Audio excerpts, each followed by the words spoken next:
भोपाल से खबर, जहां करवा चौथ पर अब मेहंदी पर भी सियासत शुरू हो चुकी है। विधायक रामेश्वर शर्मा का बयान सामने आया। उन्होंने कहा कि सनातनी मेहंदी पर प्रतिक्रिया देते हुए कहा कि हिंदू बहन और बेटियों ने यह तय किया है कि करवा चौथ की अगर मेहंदी हम लगवाएंगे तो हिंदुओं से ही लगवाएंगे। विधायक ने इस फैसले का स्वागत किया और कहा कि जो त्योहार और पर्व की पवित्रता नहीं जानते उन्हें ये कार्य नहीं करना चाहिए। जो सनातन को नहीं जानते उनसे मेहंदी क्यों लगवाना। तो देखिए, मेहंदी पर अब सियासत शुरू हो चुकी है करवा चौथ पर। विधायक भी यही अपील कर रहे हैं हिंदू महिलाओं से कि जो सनातन को नहीं समझते, जो परंपराओं को नहीं समझते, तो उनसे मेहंदी भी क्यों लगवाना है। बहनों को प्रणाम करके करवा चौथ के इस पावन व्रत की उनको हृदय से बधाई और शुभकामनाएं देता हूं और उम्मीद करता हूं कि आप अपने आचरण व्यवहार में वही काम करें जो व्रत के महत्व को जानते हैं। उनके घर परिवार में कोई करवा चौथ का व्रत करता है, जो करवा चौथ मनाते ही नहीं है, उनसे लगवाओगे तो ना जाने कौन सी मेहंदी लगा जाए, कल उसका क्या असर हो। इसलिए सावधान रहो, सनातन की मेहंदी लगाओ। रंग में हम भेद नहीं करते, रंग में हम भंग नहीं डालते, लेकिन जो रंग में भंग डालते हैं उन्हें हम छोड़ते भी नहीं। इस पूरे मुद्दे पर बंसल न्यूज भी सुलगते सवाल उठाता है। हमारा सवाल है, क्या मेहंदी लगाने का काम धर्म देखकर अब तय होगा। हमारा सवाल यह भी है कि क्या त्योहारों में रोजगार के अवसर सांप्रदायिक चश्मे से देखे जाएंगे। हम ये भी सवाल पूछते हैं कि क्या ये बयान परंपरा की रक्षा है, धर्म की रक्षा है, या रोजी रोटी पर वार है। क्या मेहंदी लगाने वाले भी धार्मिक पहचान बताएंगे कि हम हिंदू हैं या हम मुस्लिम हैं। हमारा आखिरी सवाल, त्योहारों पर राजनीति का रंग चढ़ना कहां तक जायज है और जनता इसका कितना समर्थन करती है।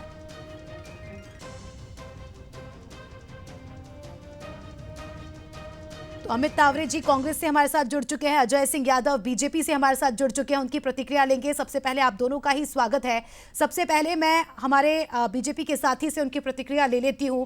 सर, मेहंदी पर भी अब सियासत हो रही है, क्या अब धर्म पूछकर मेहंदी लगवाई जाएगी।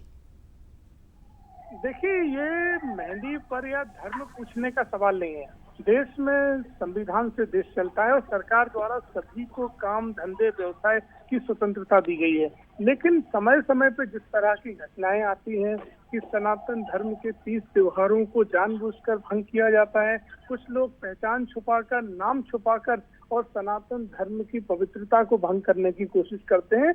ये उस तरह की घटनाओं के ऊपर इस तरह की प्रतिक्रिया आती है। तो अगर कोई भी किसी तरह के काम कर रहा है तो उसको अपनी नाम और पहचान नहीं छुपाना चाहिए, सार्वजनिक तौर पर अपने नाम और पहचान बताकर काम करना चाहिए। साथ ही सनातन धर्म के 30 त्योहारों की पवित्रता का भी ध्यान रखना चाहिए।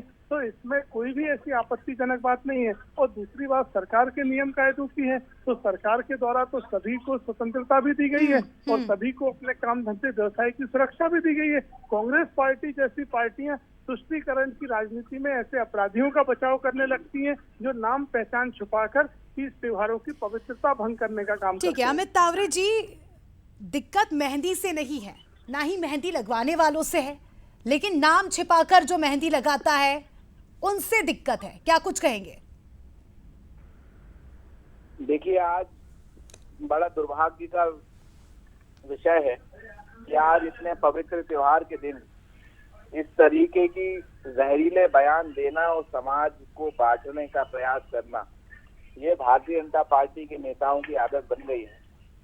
रामेश्वर शर्मा जी से हमको इससे ज्यादा उम्मीद भी नहीं है, लेकिन आज के पवित्र दिन में ईश्वर से ये सद्बुद्धि की प्रार्थना करूंगा कि भारतीय जनता पार्टी के नेताओं को सद्बुद्धि दें और मध्य प्रदेश की जनता ने जो 160 से ज्यादा विधायक इनको जिताए हैं, इतना भरोसा किया है, तो इस तरीके की बातें ना कर कर, यदि महिलाओं पर अत्याचार का गढ़ जो मध्य प्रदेश बन गया है, बलात्कार की राजधानी हमारा भोपाल कहलाने लगा है, लाडली लक्ष्मी की बातें तो ये लोग करते हैं, लेकिन हमारे यहाँ बेटियां कितनी असुरक्षित हैं ये आप और हम सब लोग जानते हैं। पुलिस संरक्षण के बावजूद जो है अपराधी बेलगाम हो गए हैं, महिलाओं की आवाजें दबाई जा रही हैं, महिलाओं की आर्थिक स्थिति बद से बदतर है। 3000 की बात की गई थी, क्या स्थिति है, क्या परिस्थितियां हैं।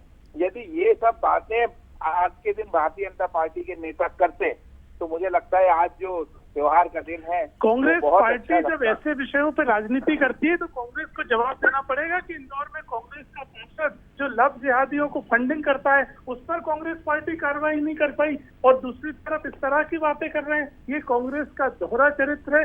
ठीक है अजय जी, अमित जी, मैं तो इतना समझती हूँ कि ये विषय राजनीति का होना ही नहीं चाहिए। किससे किसको कब कहाँ कैसे मेहंदी लगवानी है ये मुझे लगता है कि पर्सनल चॉइस है, लेकिन मध्य प्रदेश में जिस तरह से माहौल हम देख रहे हैं तो उसे लेकर थोड़ी सतर्कता भी बरतना जरूरी है। बहरहाल आप दोनों का ही शुक्रिया चर्चा में शामिल होने के लिए।